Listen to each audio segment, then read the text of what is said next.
ఏ జీని ఏంటమ్మా అలా పాతేశారు?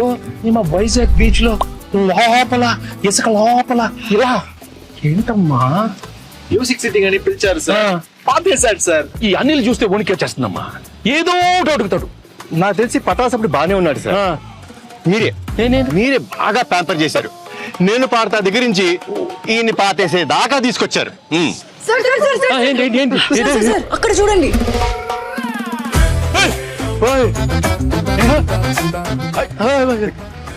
అనిల్ ఏంటి అనిల్ ఈ కత్తి? కత్తి లాంటి ప్రమోషన్ చేస్తున్నానని ఫ్యాన్స్ నా చేతిలో కత్తి పెట్టి ఈ తలపాగా పెట్టి కాన్సెప్ట్ కింగ్ అని ఒక బిరుదు ఇచ్చారు సార్. కానీ ఈ కత్తి చూడగానే ముహూర్తం రోజు ఒక కత్తి లాంటి ఒక వైరల్ ఐడియా చేయాలని, కానీ ఎన్ని ఎన్ని ఎన్ని ఐడియాలు నేనే ఇవ్వాలి. ఒక ఐడియా మీరు ఇవ్వచ్చు కదా. కత్తి లాంటి ఐడియా ఇస్తానమ్మా. అప్పుడు కత్తి మీ చేతిలో ఉండాలి sir. Can I know that idea sir? I want to, I am very curious. All the best. Come on, ideas. Yes, come on. Nice idea.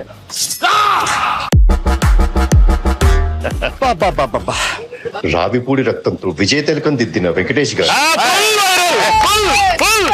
ఎలా ఉంది అనిల్? వైరల్ ఫీవర్ వచ్చాను, నేను బయలుదేరా. ఆగమ్మా నీళ్ళు. ఈ సినిమాలో ఇంకో హీరో ఉన్నాడు, మరి నాతో తిలకం పెట్టించుకోవాలి. వీర తిలకం అమ్మాయిలు కదా పెట్టాలి. ఇద్దరిలో ఒక్కరు పెట్టండి ప్లీజ్. ఇద్దరం పెడతాం.